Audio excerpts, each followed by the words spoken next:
the Midwest. Oh, okay. She grew up in the Midwest, and while she has long been transplanted to the East Coast, she will forever be a Heartlander at heart. She discovered her love for storytelling while covering a series of bitter labor battles in her native Illinois in the 1990s.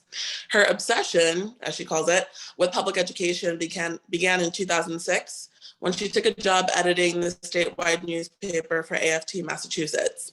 She would go on to start an irreverent blog called Edu-Shyster, chronicling the excesses of the education reform movement. Jennifer writes about the intersection of education and politics for The Nation, The New Republic, The Baffler, The New York Times, and other publications. She is the author of 2 books. The first, A Wolf at the Schoolhouse Door, The Dismantling of Public Education and the Future of School, and More Worlds to Negotiate, John Dunlop and the Art of Problem Solving. She also teaches podcasting in the journalism program at Boston College. A licensed public school teacher, Jennifer lives in Gloucester, Massachusetts, and she is also currently the host of a podcast called Have You Heard? I believe co-host as well. We're so excited to have her join us tonight to explain the war on public education and where we go from here as socialists. So welcome, Jennifer. Well, thanks so much for having me. Listening to the opening music, it reminded me of this summer. I was up in New Hampshire attending this very strange event where the keynote speaker was Mike Pompeo. And everybody was packed into this theater in downtown Concord, not a mask to be seen. My partner and I were kind of like hovering in the back with our masks. And the music that they were playing, it was a school choice event, of course, and the music that they were playing was School's Out Forever. And to them, I think they felt like they had really found the perfect soundtrack for this event that featured Mike Pompeo and Betsy DeVos. And Pompeo gave this just crazed talk about, how the founders didn't really believe in public education. They really only thought that kids should learn, like parents should be the ones who decided what their kids learned, and that we needed to get back to that vision. And so that's, a lot of what I have been up to most recently, is sort of listening in on these conversations that can seem from the outside like they're really just unhinged. But as I'm convinced, it's basically the latest front on a very old effort on the right to undermine and ultimately get rid of public education.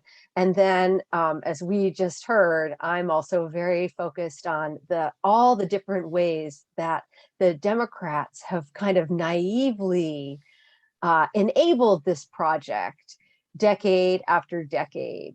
And I'm thinking of, today I was thinking about a new example of this. You're probably familiar with Hillsdale College in Michigan. It's really kind of like the religious right-wing energy center. Eric Prince went to school there. They produce one kind of fringe right-wing luminary after another. But one of their big projects now is that they're spinning off a network of charter schools.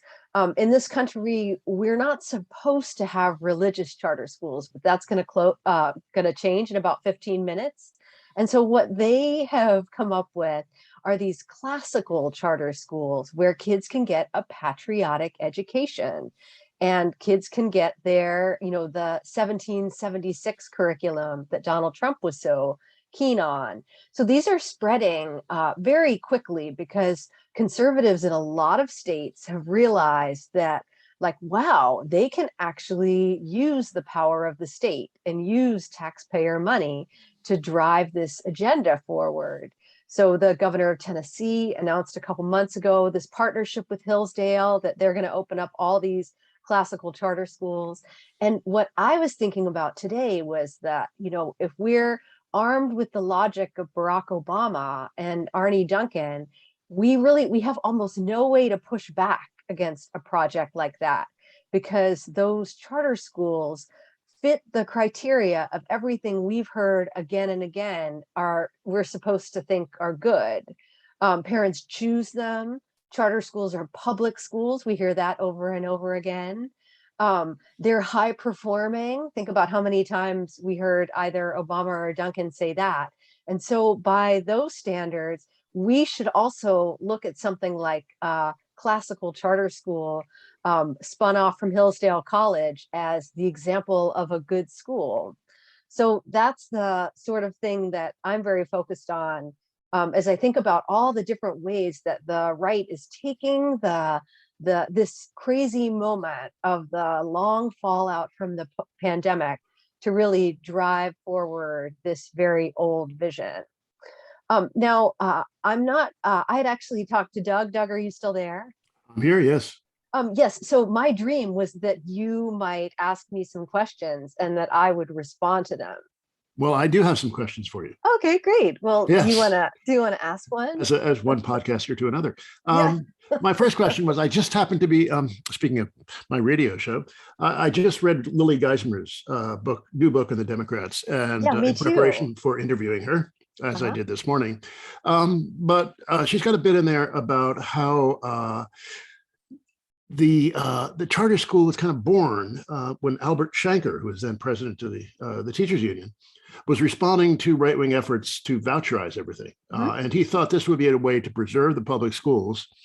And this seems like an example of Democrats responding to the right, but it's on their terrain. It's he thought he was going to be promoting public education or defending public education. But in fact, he was creating this device by which, Hillsdale College, whose infamous newsletter I get, by the way, which is completely insane. But this is that paved the way for all this privatization through charter schools and the undermining of public schools and the undermining of teachers union, which is part of the agenda. So, what about that history? The Shanker trying to think he was outwitting the right, but then the right, as they often do, outwitted him. Well, I would direct people to a fantastic article by a young journalist named Rachel Cohen.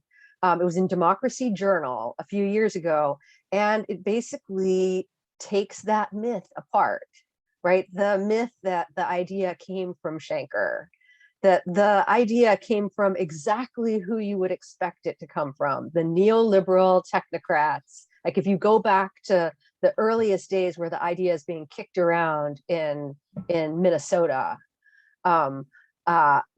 you see sort of familiar cast of characters awaiting an opening. But you're absolutely right that the real energy had been on the right, and what they wanted was taxpayer funds for religious education. And so they were going to the ballot in California, and people were really worried about that. And so this was kind of a compromise gesture. And I think where the Democrats were so naive was to think that, okay, well, we're done. We've got this compromise and we all agree. We agree on what it's for, right? We're going to use this new form of schooling to do, what the Democrats wanted, which was to weaken special interests in their party, which included two things: urban Black voters with too much power, as they saw it, and teachers unions. And charter schools quite effectively did both of those things. But we fast forward to the present, and the bipartisan agreement that really underpinned charter school expansion has completely fallen apart. And what the right wants now is that original vision. They want the pure stuff. They want school vouchers, and not even vouchers. They want, what they call education freedom accounts, which is just where some portion of the taxpayer money goes directly to the parents, and the parents spend it on whatever they want. They like it because, there's no way for, any kind of institution to turn the kids into flaming radicals, right? That if you turn the power back to the parents, this is how they think that they're going to basically reverse engineer the kids into conservatives. It does look like, at least in New York State, the Democratic school reformers have lost momentum. I mean, the pressure for charter schools is really lightened up. A lot of charterizers in the Democratic Party lost elections, at least a couple of years ago. So have they lost that momentum, or does the right now have the total upper hand, or what? Well, it's a little bit of both. So the right is definitely, that vision is ascendant. That very libertarian vision is ascendant. But I wouldn't count the charter people out. I would look at the question more broadly, that when you think about the tremendous battle that's been playing out within the Democratic Party for really like the last 3 decades, are we going to get some kind of meaningful redistribution? Can we finally tax the billionaires? Or are we going to rely entirely on education to solve poverty for us? And, I was somebody who was very excited by the early pronouncements of the Biden administration, that they weren't just talking this usual stuff about college for all, about you earn what you learn, the way Bill Clinton talked about it. That instead, they put forward this very bold child tax credit plan. Well, you think about where we are now, and that's basically dead, right? And so, part of one way to look at that is that the redistributionists have, at least they've lost temporarily, and that gives the charter people the upper hand. And by the charter, it's not just that they want charter schools, it's that they want education to be the fix for poverty and inequality. And they, like, to the extent that the progressives are sort of on their heels right now, you can see them moving. They've got this crazy thing that they're putting on the ballot in California, where they basically want to enshrine standardized testing in the state constitution and give parents the right to sue if their school isn't high performing. So it's a typical, like, what they want is to just, demolish teachers' unions, but it's just like a typical, like, it's what a crazy time to come up with an idea like that, right? Like, we don't have enough laws being introduced that allow parents to sue. You can sue in Florida now if your school, if your teacher is gay, basically, right? And so the Democrats are going to boldly step forward and offer a solution where parents can sue for the right reasons. So don't count them out. That's the short answer. Oh my God. So, this stuff got rolling in the 80s. Well, I mean, the right was, after Brown v. Board of Education, that's when the right started wanting to privatize the public schools. But the modern cycle really got going in the 80s with all this stuff about the rising tide of mediocrity and, a nation at risk and all that business. How's that discourse now? Are we still worried about the Chinese beating us? Is this still driving things, or are other things really in control now? Yeah, it's weird how much of that has disappeared. That really, as one of the sort of the fallout from the pandemic and the understandable rage that a lot of parents felt, they're being told basically by every level of government, here, you deal with this, right?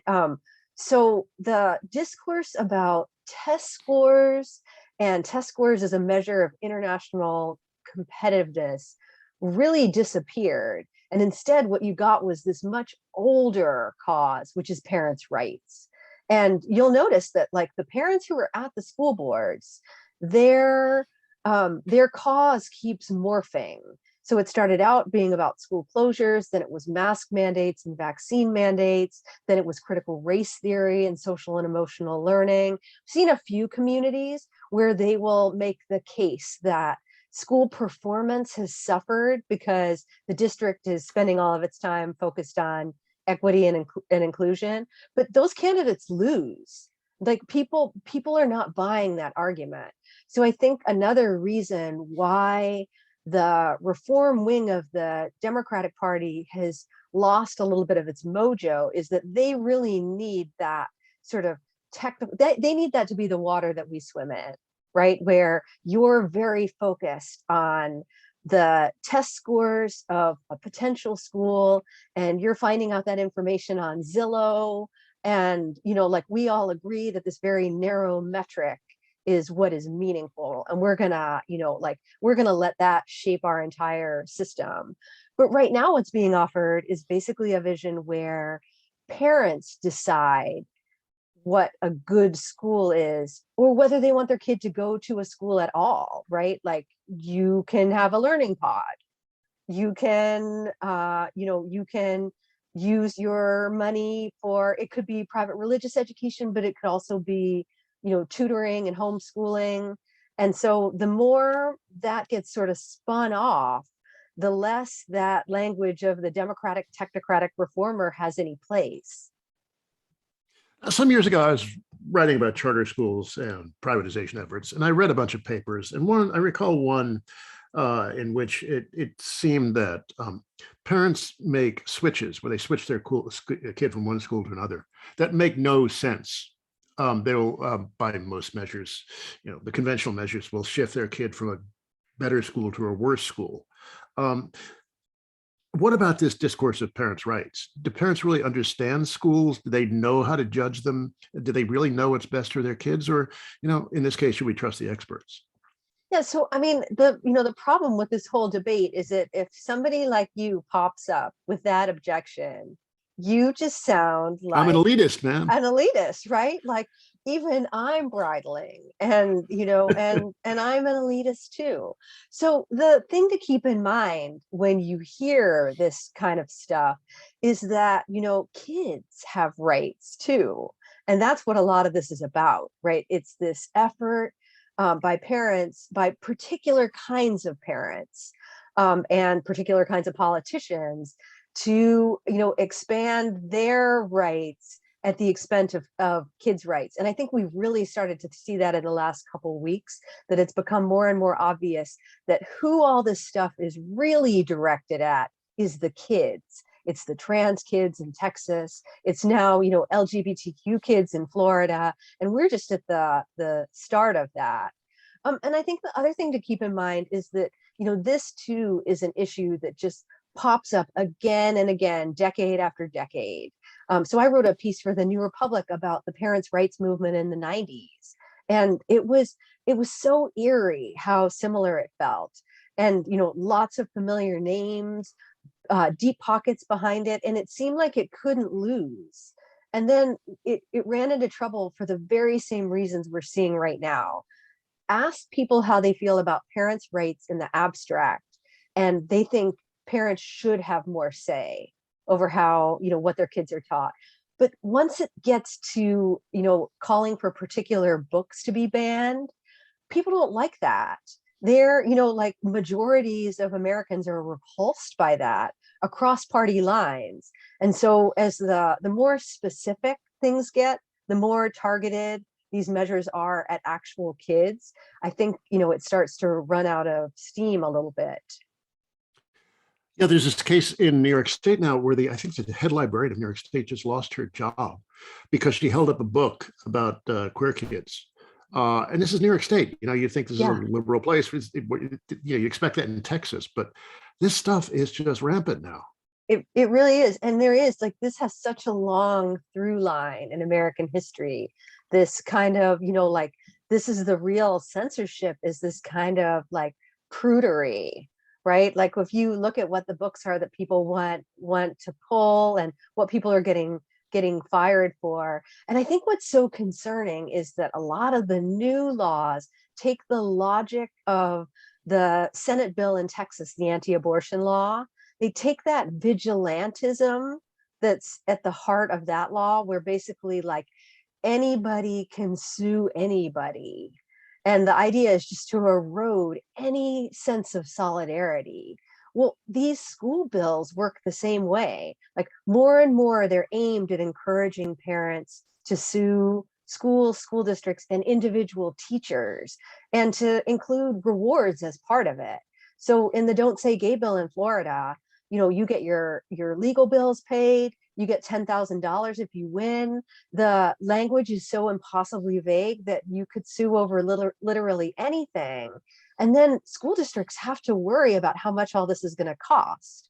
And so it won't take many actual lawsuits to have, an incredible chilling effect. And I was reading some great stuff today where they were just, trying to explain how vague it is. Like, say little Timmy runs into his teacher and his teacher's married gay partner at the mall. And then, like, does that count as classroom instruction? Nobody can say, but it is really the speed with which all of this is sort of hurtling at us I think is really remarkable. And it's not just in deep red states. You're seeing this pop up everywhere. You mentioned deep pockets earlier. A few years ago, it was the Broad Foundation and the Gates Foundation and the Waltons. Who are the money folks behind it now? Is it the same crew or is it a new crew? No, so those money people had a very particular theory of change. They wanted to massively scale up urban charter schools. So their idea, and the ecosystem of organizations around the charters, so their idea would be to give a lot of money to success academies in New York, but then to also fund Teach for America to staff the expansion of those schools. So that, like that theory of change is sputtering a bit now because the political climate has changed so much. So now what you're really seeing is that a lot of this is being funded by the same people who are funding the kind of, like election integrity stuff. It's those right-wing billionaires, many of whom are from the heartland, who you may never have heard of. I mean, you, Doug, have heard of them, of course. This is my beat, yes. Yes, this is your beat. And I think I actually got this from you. I think I was reading something of yours, and you pointed out that kind of the sphere of moneyed influence on the right has shifted to these kind of, like business owners and contractors. So it's very similar with, who's funding the school choice stuff. And think about it, like, what is the business case to make, what's the business case for saying, we're not going to do school anymore, right? Instead, we're just going to let the parents do whatever they want. Like, think about you're a big company that's trying to decide where to locate. And now you've got to worry about, like, well, not only can you, if you have trans employees or employees with trans kids, Texas doesn't look so appealing, but you've got state after state where they're basically devolving their public education systems. And a lot of it's because the moneyed influence has shifted to these extreme ideologues. Are there any countervailing liberal influences? No, there are not. No, there are, there's a lot of grassroots stuff. The liberal money it's the same with all these things, isn't it? Right? That they're very focused on DC. I feel like with education, at least, the debate is still very dominated by a particular kind of democratic elite. Kind of like a David Leonhardt. And so they're like, again and again, they miss the opportunities for organizing, fail to see the threats, and then also enable the threats. Well, if you look at the BLS's projections for the jobs of the future, most of them are pretty low skill, low education, requires, a high school diploma and some on the job training. So this line, the Obama and all the liberals like to talk about, college is going to be the deliverance of the working class. But really what the economy needs is a bunch of drones and a few, highly educated people. And the highly educated people can take care of themselves. The upper class can reproduce itself on its own. So, the real need from the capitalist point of view is for a bunch of drones. I mean, is that really, is the future that dark? I mean, it's such a bleak way to look at it, but those numbers are right there for anybody to see, right? Like, you go and you look at the high growth categories, and they're not English PhDs, they're home health aides. And so one of the amazing things was just how blithely the Obama folks in particular, because for them, college for all was really close to being a religion. And so they really had to blow right past that data.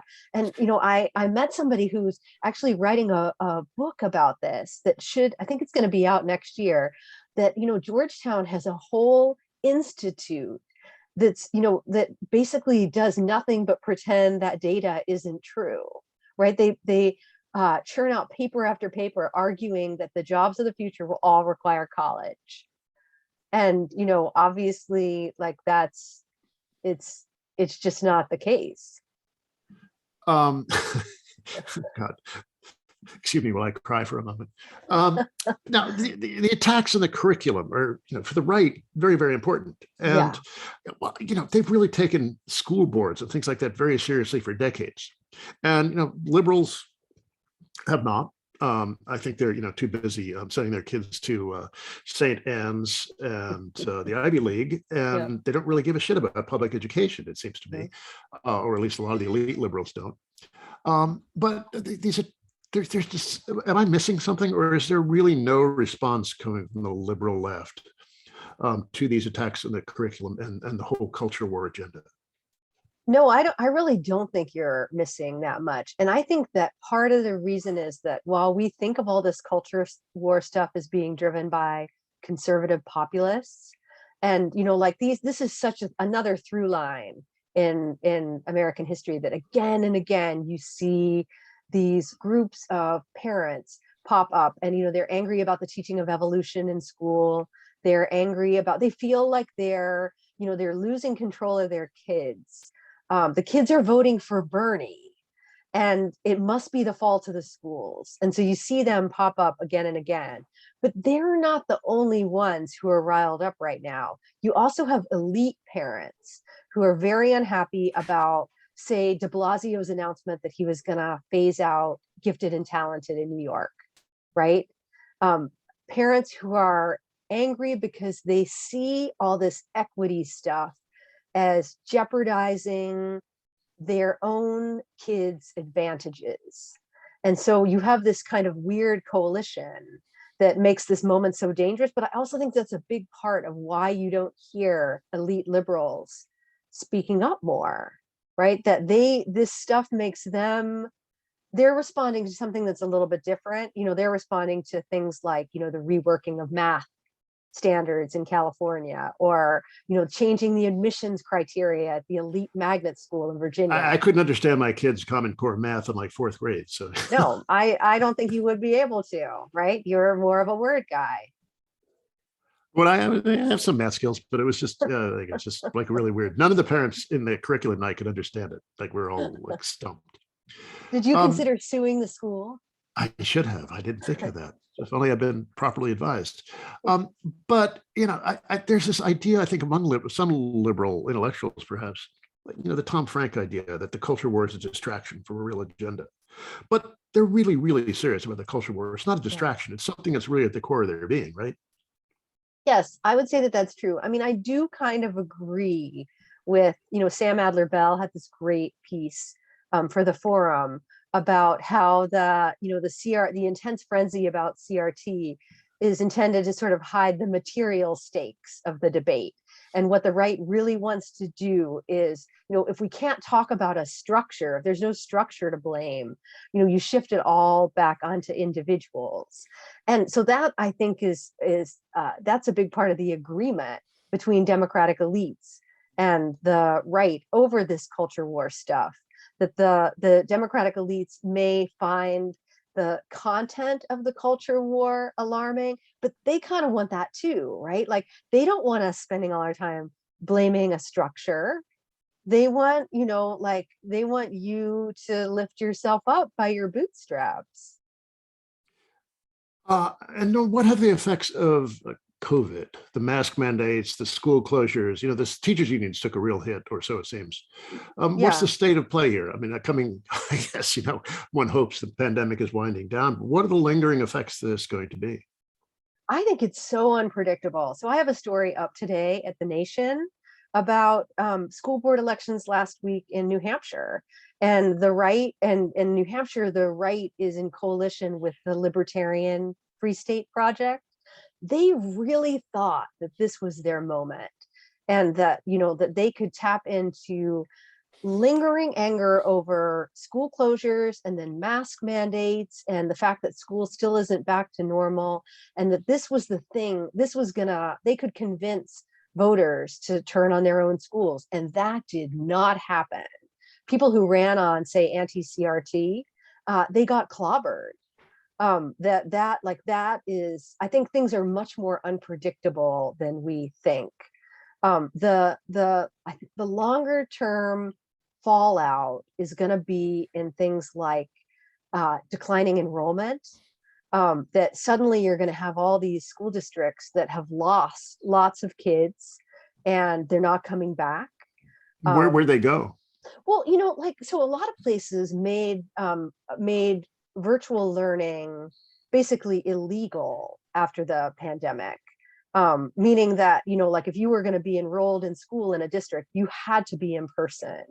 But you still had a lot of parents, particularly parents of color, who were not comfortable sending their kids back to school. So they went to, say, a virtual charter school, or they went with homeschooling.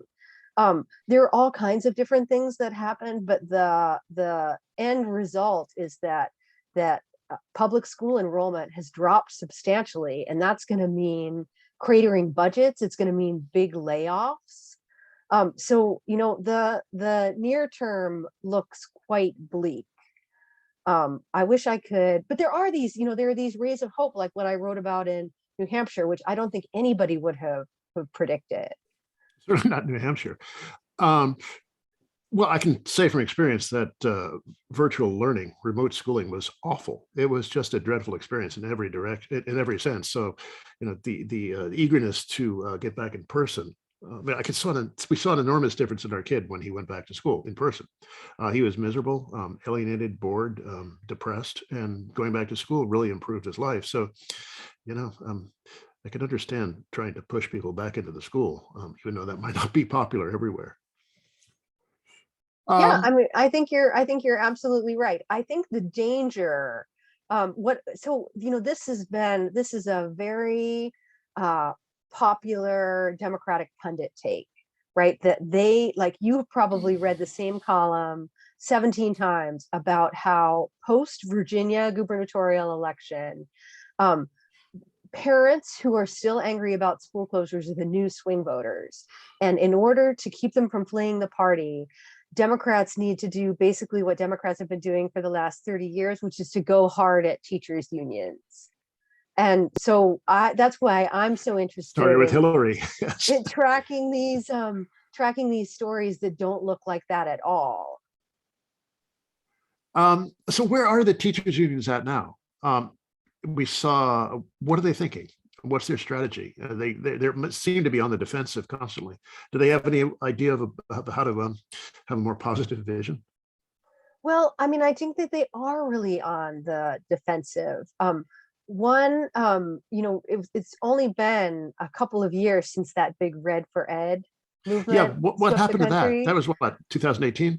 Yeah. Well, so one of the things that happened was that the legislative sessions in those states, the legislative sessions starting last year, were, it was amazing the extent to which they were really payback for Red for Ed. So like the first thing that lawmakers in West Virginia did was make striking extra illegal. And in Arizona, voters, because of Red for Ed, voters approved a measure to raise taxes on the wealthy to fund schools. And the legislature, overruled them, and then did everything that they could think of, to try to go after teachers. So I think that the defensiveness is real. I do think that they're really among the only organized groups who are speaking with a sort of one voice against these incredible education gag orders that now, restrict what kids in a third of school districts can learn. And they are, there are places where they're having some success, organizing and pushing back. But it's tough times. Yeah, I have very liberal friends, even left of liberal, who really turned on teachers' unions over the last year, all COVID stuff. Do you understand that? And is there anything that can be done about it? Yeah, I mean, I think the interesting thing is that if you lived in a part of the country where teachers' unions are really weak, those same friends would have turned on whatever institution they thought held the power. And it could have been a school board, it could have been the superintendent. So I think that, people's anger is real. And that I see too many people in my world who are just way too quick to dismiss it. And just, this failure to acknowledge how miserable the pandemic was. But here again, like, this feels to me like such a huge missed opportunity for Democrats, that like the only thing that they really have to say about the wake of the pandemic is, to talk about learning loss and stunted workforce opportunities. But, like, where is the really, like, the bold, the stirring call to, to fix the damage that made your friends so mad? Like, why, where's the solidarity? And so as long as none of that's coming, like, I think that, of course, teachers unions are going to be remain a target. They seem like they had the, they were able to band together to make demands. And that's where, like, the rest of the world feels like we were left on our own. Well, it does seem like one of the casualties of the pandemic, which is somewhat counterintuitive, but this is what's happened, is that people really turned inward, privatized their sense of feelings.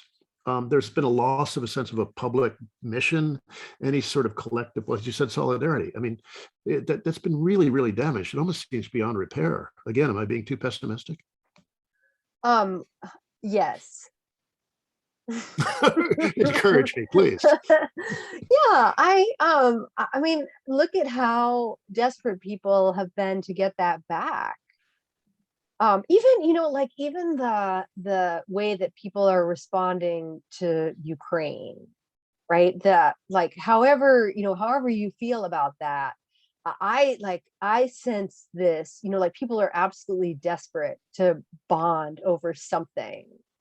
And that the most dangerous thing to come out of the pandemic was the idea, really sort of the privatization of everything. And so that this discourse became normalized, where parents could go to a school board and basically make the case that they didn't care about anybody else's kids but their own. And all sorts of politicians are standing there saying, that's exactly how you should feel. And here, we're going to enact all of these laws so that everybody has to feel the same way. And so when I look at this stuff, I really do see it as being aimed at undermining solidarity. And so the most important thing that we can do is not despair and just act especially solidaristic. And I guess I'm just about overstaying my welcome here, but one more question. I mean, we're talking rather critically about liberals, but is there anything that those of us on the socialist end of the spectrum could contribute to rescuing the concept of public education? Just keep being as great as you are. I mean, I think that so much, we've talked about all these ways where the liberal discourse around schools is just so sort of desiccated, that it's all about personal advantage. And that's what, a group like DSA is pushing back against. And so add public education to your, like this, we so need people to speak and, in really passionate ways about the public good.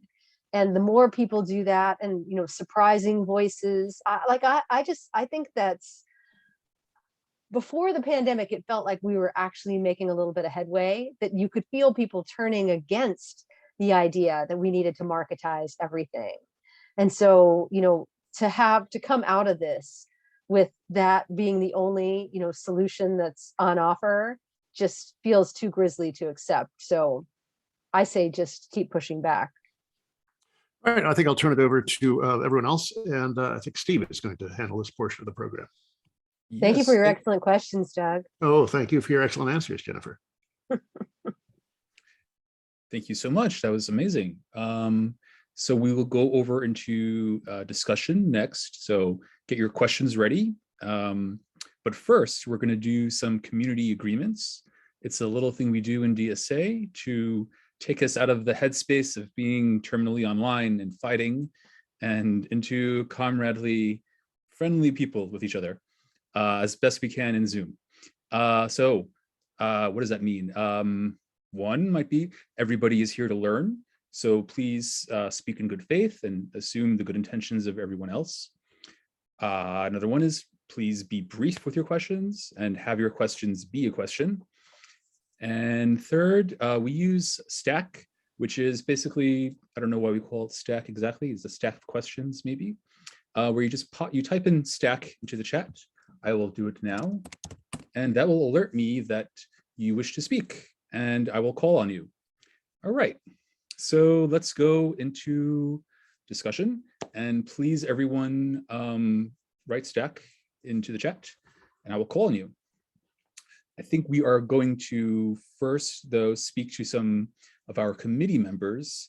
If anyone wants to go first, please write Stack in the chat.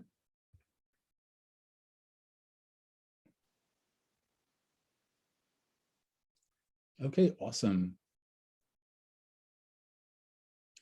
Okay, so Mia, please ask a question. Yes, thank you so much, Jennifer, for the great talk and Doug for the good questions. You kind of touched on this already a little bit, but I'm wondering if you can just like delve into it a little bit further. I don't know a ton about the education sector and have found this all very interesting, especially the part about like how kind of liberal alternatives to attacks from the right play out. But I'm wondering if you can talk a bit more about like the role of nonprofits in all of this. I feel like I see a million education nonprofits cropping up and oftentimes pushing for like privatized solutions, charter schools, that kind of thing. It's even the well-intentioned ones. So I'm just wondering like where that's at now, like how you see that come out in your research and work. Any comments you have there? Yeah, I mean, that was what got me interested in this stuff in the first place. I was editing a statewide newspaper for one of the teachers' unions in Massachusetts. And this stuff, it wasn't stuff I really knew about other than going to public schools. I just, I needed a job and I was kind of a labor journalist. And so I started doing that at a time where the kind of Obama education reform frenzy was really reaching its peak. And I noticed what you were talking about, that there were just an unbelievable number of these groups, and they had so much money, and they all seemed to have a very particular theory of change. And it didn't make a lot of sense to me. And so that's what got me started. I just wanted to know more. And who they were, where the money was coming from, and ultimately like where their vision led. And so I think what's interesting right now is that you still have all of these groups, but because the political landscape has changed so much, they're having a hard time figuring out what to do.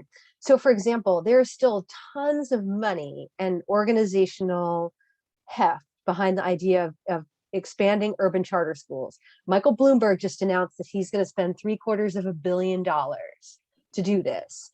But that means that if you want to expand urban charter schools in blue cities that are in red states, you have to ally yourself with the politicians who are banning the discussion of race in schools. How's that going to work?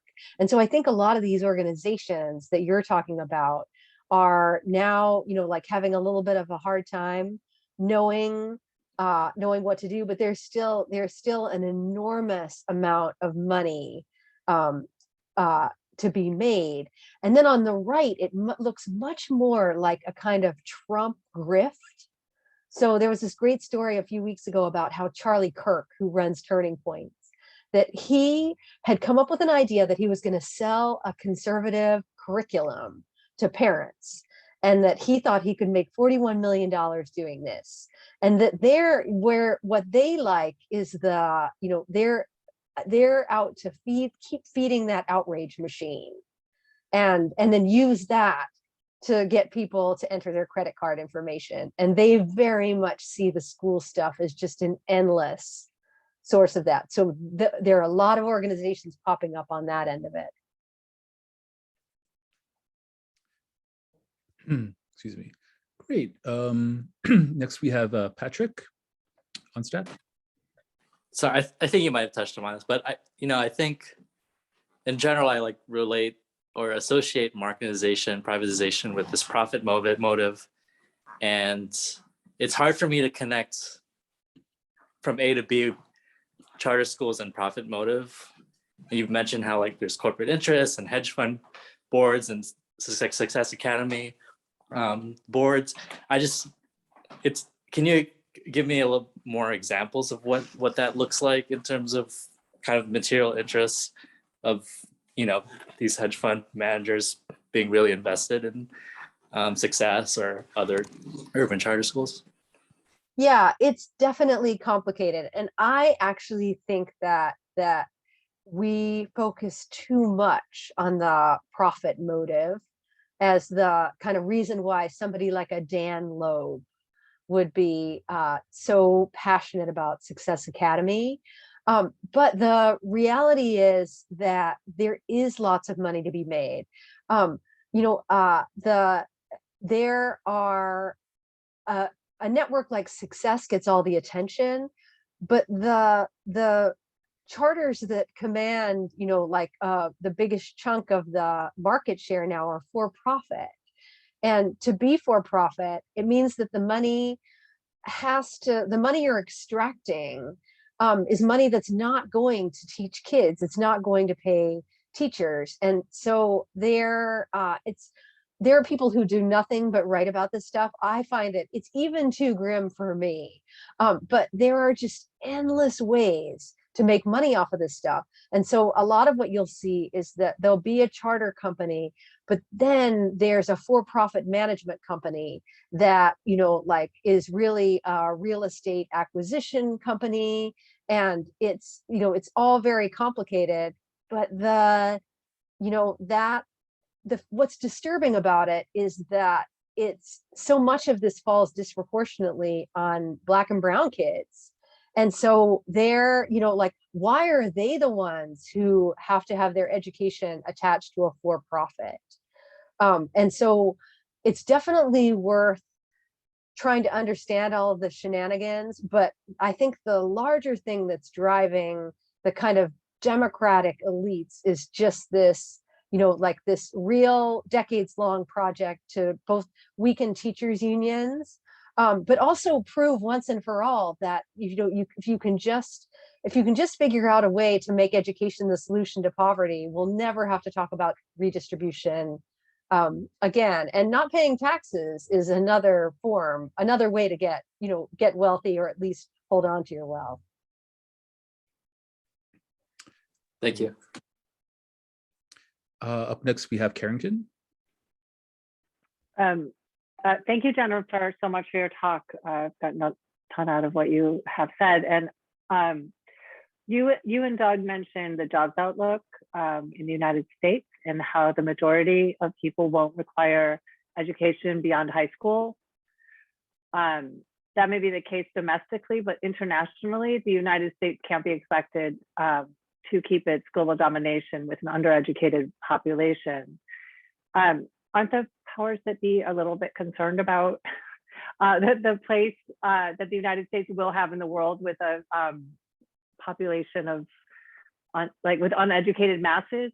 I don't see how we're expected to compete with China. And I don't, sorry to give that example, but they're well educated and but other rising nations. I wonder if you have any information or thoughts on that. Yeah, I mean, so I did an interview several years ago with Gordon Lafer, who some of you may know. He's a political economist, and he wrote a book about ALEC. And I had the same question, as I was reading his book. Like, at some point, isn't it against the interests of the capitalists to burn down our public education system? Like, don't they need people to employ? And his answer was so depressing. He argued that basically, the capitalist class has, they're done. They're, they employ a greater and greater percentage of people overseas, because that's where the markets are. That's where the manufacturing is, and that they see America as a nation in decline, and that the real goal was to just, like continually tamp down expectations while trying to keep things from blowing up. And I thought that that was just the grimmest thing that I had ever heard. But I so often wonder when I look at these, I look at these states in the Midwest that where, their state funded colleges were the jewel, the University of Wisconsin, the Ohio State, that were really responsible for, like it was great public education that built those states, and now they're run by nuts, and who are absolutely determined to burn those institutions down. And I just wonder, like, what's the economic development plan there? And Doug, you might have some thoughts on this, since don't you play an economist on TV? On the radio sometimes. No, but this is my obsession, the rot of the American ruling class. They just don't give a shit, and they think they're really not concerned about the long term. It's the same thing with climate. It's the same thing with their approach to looting corporate resources to maximize their income now. It's just I don't even know if they think about the future. They just care about maximizing their income right now. And the public sector is something that they see as a drain on their, it's vacuuming at their pockets out. It's vacuuming their wallets out. So they want to keep the cost minimum. I think they understand that schools serve a babysitting purpose and a way to keep kids occupied during their troublesome hormone years. But otherwise, I just don't think they care about the long term. And I remember meeting this hedge fund guy in Greenwich just before the financial crisis, and he was just the most cynical character I've ever met in my life. And I've come across some cynical characters, but he said, "Yeah, we can have the Chinese and the Latin Americans do all the factory work, and I don't care about anybody. I don't give a shit about the guy in a trailer park. All I care about are people in rich metropolitan areas." And he was just, but he just said aloud what I think a lot of these people think privately, and I think that really is the attitude of the American elite at this point. They're just cynical, and the contrast even with. I mean, there are many things wrong with Bill Clinton. We can make a long list, but you look back at him talking about the bridge to the 21st century, all that stuff about the future. There was a sense of optimism, even as fraudulent as it was. And then you have Trump, who everything was best in 1955, and Biden, who just looks utterly tired and has no vision of the future at all. So there's just something. Years ago, I was at a session of the Council on Foreign Relations where George Soros said, "America has shot its wah," and he stopped himself. But I think that's the way a lot of people like George Soros think. Great. We have Ashley up next. Had to unmute myself. Yeah, I wonder if you can speak to why priorities during the civil rights movement, like school funding, integration, why those were abandoned, and then maybe like how can we appeal to those through like the socialist cause for them, or calling to bring that back somehow, but mainly why they were abandoned, like what was the interest in letting go of integration and school funding? Yeah, it's a great question, and it really it gets to what exactly when Doug asked about the role that Albert Shankard played, and he was the I don't know if we mentioned that he was the head of the American Federation of Teachers at the time.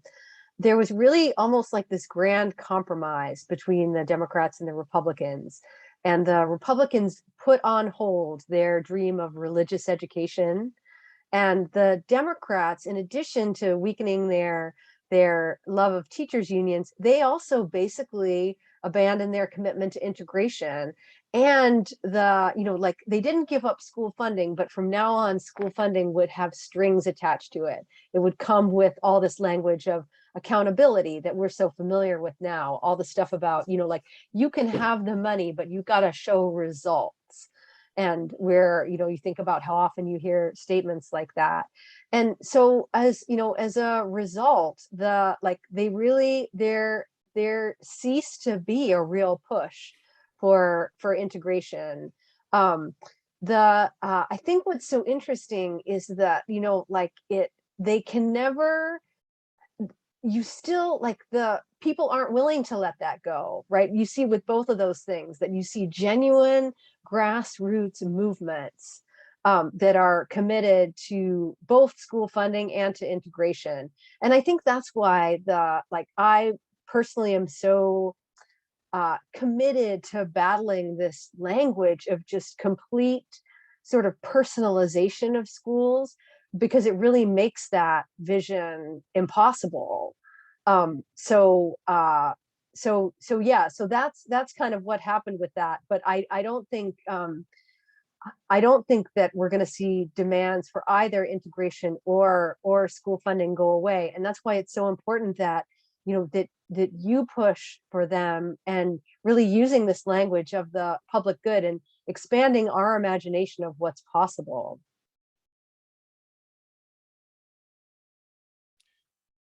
Great. Now we have Franklin Moreno on.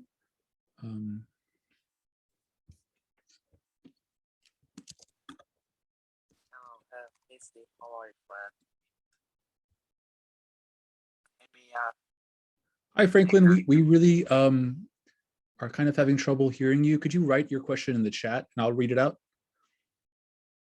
Okay, Steve, how are you? Yeah. How are you, Steve? Amy, Are you able to write it in the chat, maybe?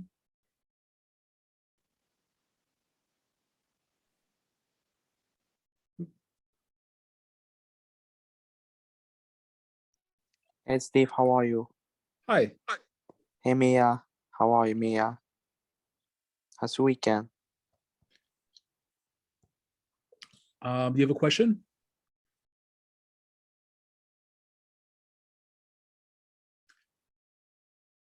Okay, so I'm going to assume you're passing. Okay, we're going to go on to Ashley. Are you on the chat on the stack again? Yes. Yeah, but since if someone else who hasn't gone yet wants to go before me, since it's my second time, I can wait. Oh, I'm sorry. I once again neglected Lee. Lee, could you please bring your question? Nothing personal at all. I apologize. It's okay. So, I'm wondering, these parents that are trying to take over these local boards, et cetera, are they really going to be able to run these schools? It feels like such a short range plan that they have. And I can see that a lot of small towns have the former structures that were there have sort of dissolved because so many local businesses have gone out of business, them consolidating in these school boards. But what are they going to actually do? Is there a forum in which the content will be debated? Jennifer. Well, it's interesting that you ask that, because I would have answered it. We've seen this happen before, right? Like we have these waves where like the right has long encouraged parents to take over school boards. And what often happens is that once they end up having to do the work of running a school district, things do kind of calm down a little bit. And you're already seeing that in places like Ankeny, Iowa, where, like that was just the most, the debate there was just so incredibly divisive.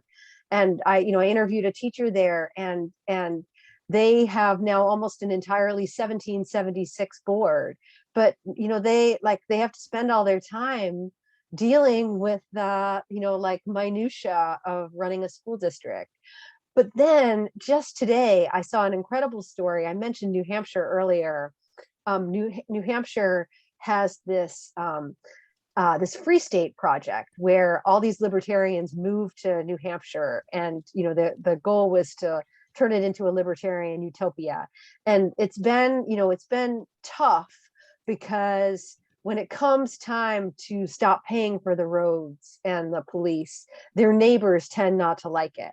So there's a community in New Hampshire where just this weekend, the Free State people basically orchestrated, like a backroom deal in a school board meeting where they slashed the school budget by half. And the goal is that it will force parents to have to pursue cheaper alternatives. So they want them to consider virtual schools and what are referred to as micro schools. These are for-profit ventures where instead of a teacher, you have a guide who runs a school out of their house, kind of like Uber driver works out of their car. And it's, to me, it's a perfect example of how, if at the end of the day, what you're selling is really unpopular, it's not just the policy that you have to sort of jam through, but you have to figure out some way to get rid of the democratic institution too. And I think that's what we really have to be concerned about. And those, like when you see people showing up at a school board meeting and intending to intimidate, intimidating not just adults, but kids, that's their aim, right? Their aim is to say this, democratic institution doesn't belong to you. You can't come here and feel safe. And that, we really see that kind of chilling effect happening all over the place.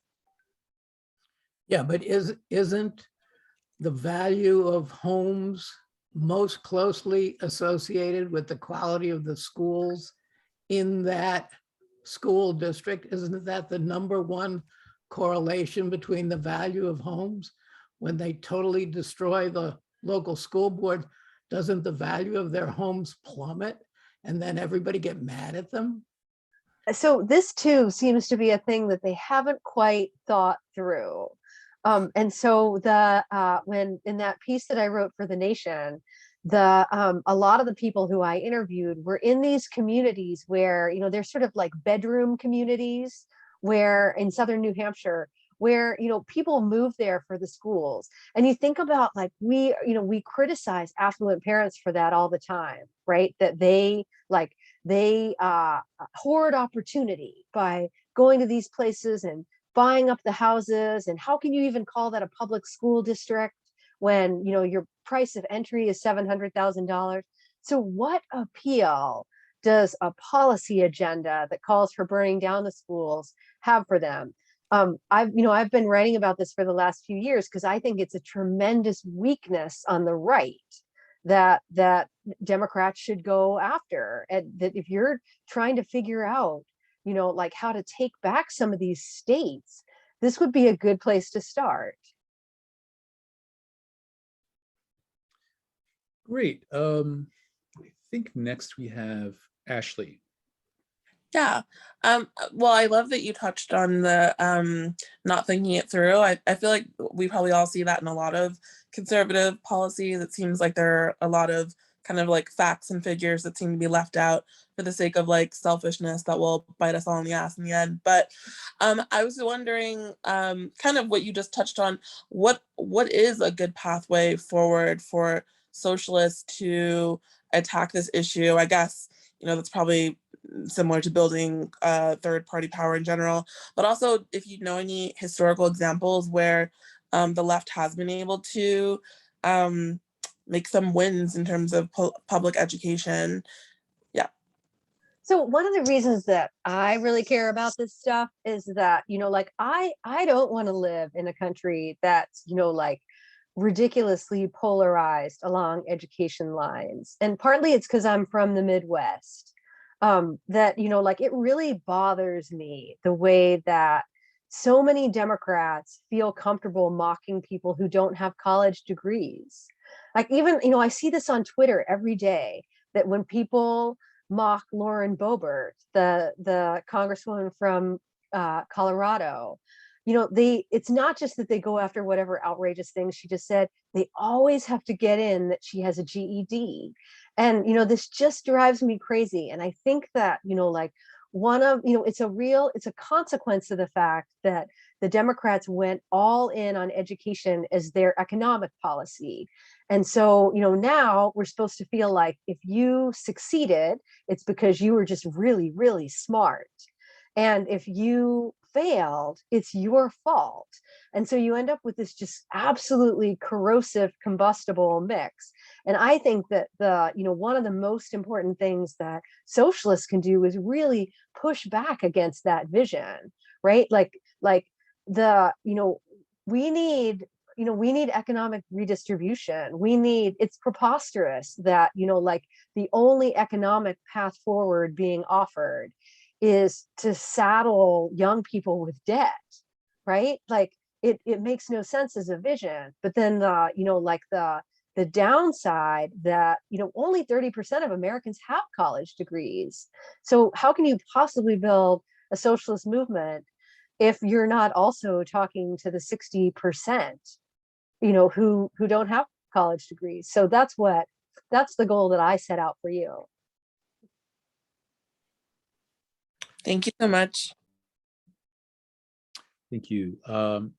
Next we have Aaron. Hi, Jennifer. Thanks for speaking. This has been great.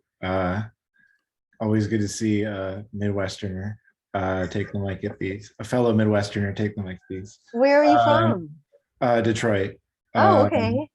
Yeah. But I would have kind of been thinking about, and I'm sorry if this has been covered, like the educators at these charter schools, from like a teacher like labor standpoint. And I'm kind of curious about like what kinds of people end up teaching at these charter schools. Like, is there room for agitation in general amongst like new teachers, like just emerging from college, to like prevent them from kind of, or form some kind of solidarity, like boycott against these like bad systems, from that side of things too, from the teacher labor side of things?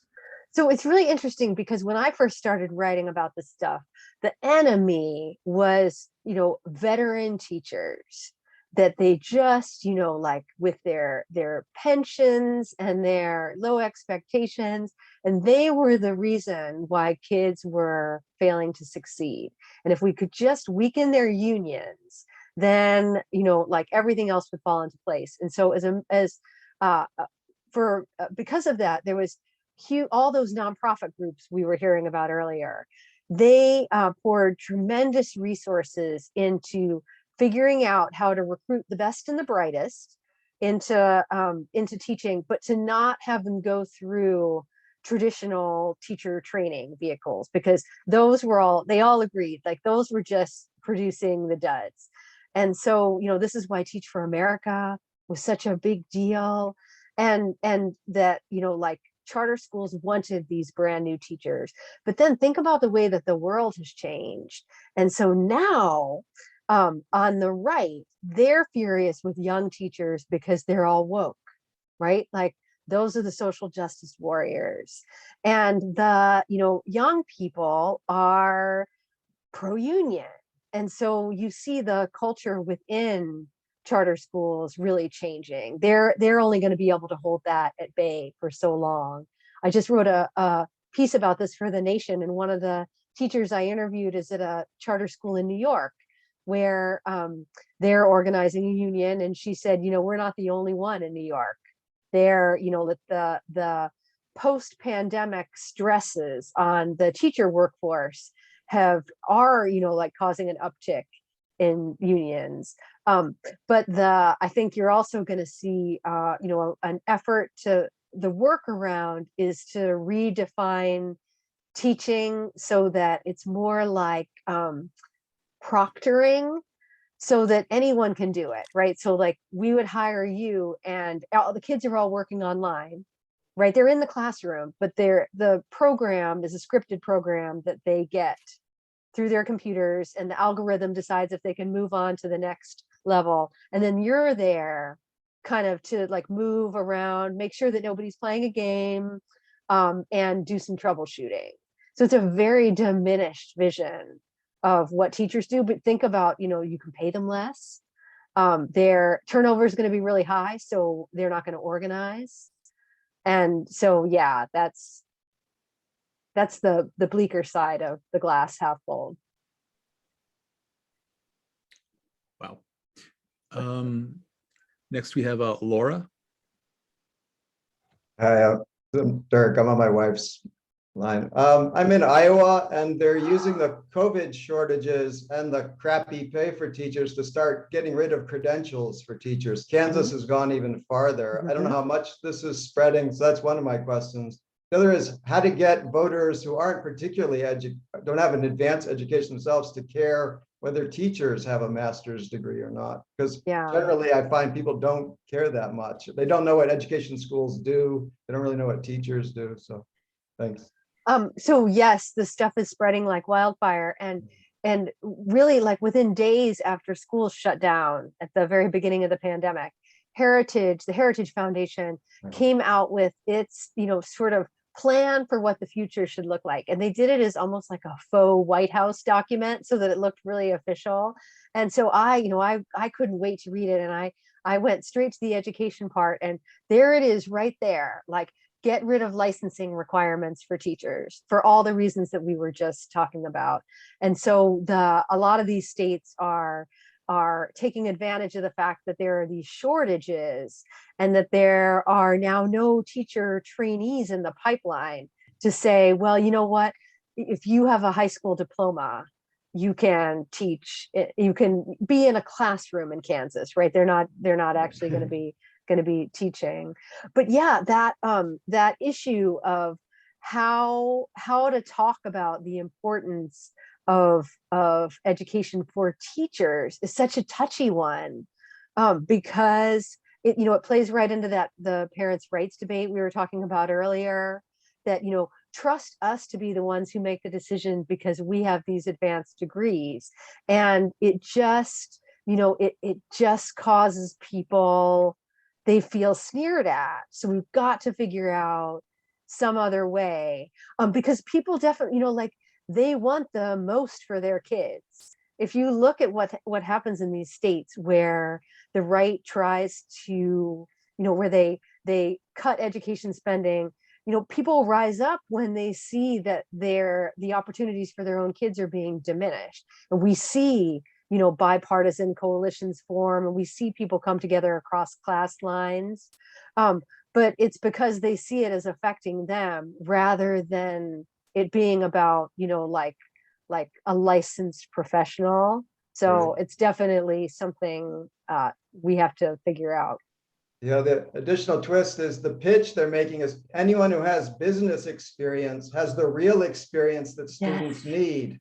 So anyone who's basically has some sort of, especially corporate, but just generally work experience somehow now is qualified to teach the kids, because that's what they're training to be workers. So if you've been a worker yourself, that's the qualification you need. Yeah, I mentioned Wisconsin earlier, but Iowa is particularly bad. And it's because the governor sees herself as a possible 2024 candidate. And so education is where you make your mark. And so they just, like, one terrible bill after another. And it's just really depressing to see. Where are you in Iowa? Well, I'm in Iowa City, so we're in our own terrible bubble. What folks can do for us is really push the Democrats to drop the presidential first in Iowa, because it's destroyed our local press. Our Democratic Party is horrendous. They're so full of themselves because they get all this national attention. And so if people could help push to stop get the vote somewhere else for the president, that would really help. Anyway, thank you. Great. One final little question from me, actually, and it's about the Democrats. Just curious why they seem to be intent on diminishing teachers' unions when their relationship is sort of, or the relationship of the unions often to the party seems to be almost like Stockholm syndrome. Like I've heard stories from teachers in New York who, I guess I'm not a teacher, I don't have school-aged kids. So I believe sort of the mainstream unions are kind of like, in bed with the Democrats, for lack of a better word, and don't really push them or do anything. The more radical, offshoots do. And yet the Dems are pretty hostile, it seems. I'm curious if you have anything to add to that. I think you described it absolutely perfectly. And one thing that really interested me was that whenever somebody exciting runs, and I'm thinking of, like an AOC or, like Jamal Bowman, I always look to see if the teachers union in New York endorse them. They never do, because their logic is that, you want a seat at the table and you want to be at the table with the people who are powerful. And so your definition of who's good is who can deliver for you. And so because you think like, how could they possibly have endorsed the guy that AOC beat? And but it's not just New York, it's everywhere. Anywhere you can find a kind of, like an exciting insurgent, they are always with the, like the dreary incumbent. And it's just, it's because of how, wedded they are to the power structure, and because the Democrats know that they don't have anywhere else to turn. But I mean, I kind of feel like one of our themes tonight has been, didn't anybody think through the consequences of this? And so, like if you look at what happened in states that passed right to work, and how, what happened to Democrats' ability to turn voters out, what happened to the, ability of working class people to run for office, it craters. And so they've essentially, they have insisted on, sort of decade after decade on kind of, going after their own, a key part of their influence. And so when Doug and I were talking about that book earlier, the Lily Geisler's new book, Left Behind, you hear people, the sort of Clinton DLC people, referring again and again to wanting to weaken special interests. But they never have any clear sense of who's going to replace them. Well, I guess Silicon Valley. They wanted Silicon Valley to replace them, and that seems to have worked out really well. Ay. Okay, thank you for that. Terrible dose of reality. Much appreciated. Thank you for coming tonight as well. I'm going to turn it over to Lee, who has quite a bit more to say. Okay, yes, thank you so much for coming. It was a great presentation, and I especially like that you didn't stay in your lane. You went from all the different points of view, and it seems like in education, the only way to look at it is that. So thank you very much, everybody. Have You Heard is Jennifer's podcast. Everybody should sign up for it and listen to it. And now I'm just going to make some announcements, and we can move on. So our next session is on mass incarceration. That's in 2 weeks. And that is going to be both online, virtual, and we're going to be at the May Day space. So it's our first time, well, it's actually not, but it's our first real time back there. And we're hoping that we get a good attendance there. And these are great online, but they're so much better when you're in person, talking to each other, learning from each other. The other thing then is I want to everybody to come out for the joint North Brooklyn, Central Brooklyn endorsement forum for Kiran Elaine and Assembly District 60. And that's on Thursday. And we're dropping a link to that event in the chat. We also want everybody to come out for petitioning for Sammy at our branch meeting. He was there, he spoke, he's such an exciting speaker, and we need all hands on deck for that. it's important that we get the signatures we need, and the way of signing up is being dropped in the chat. If you're a new member, please reach out to us. If you're not, if you haven't been part of it, North Brooklyn Socialist at NYC for new members, join. Join DSA.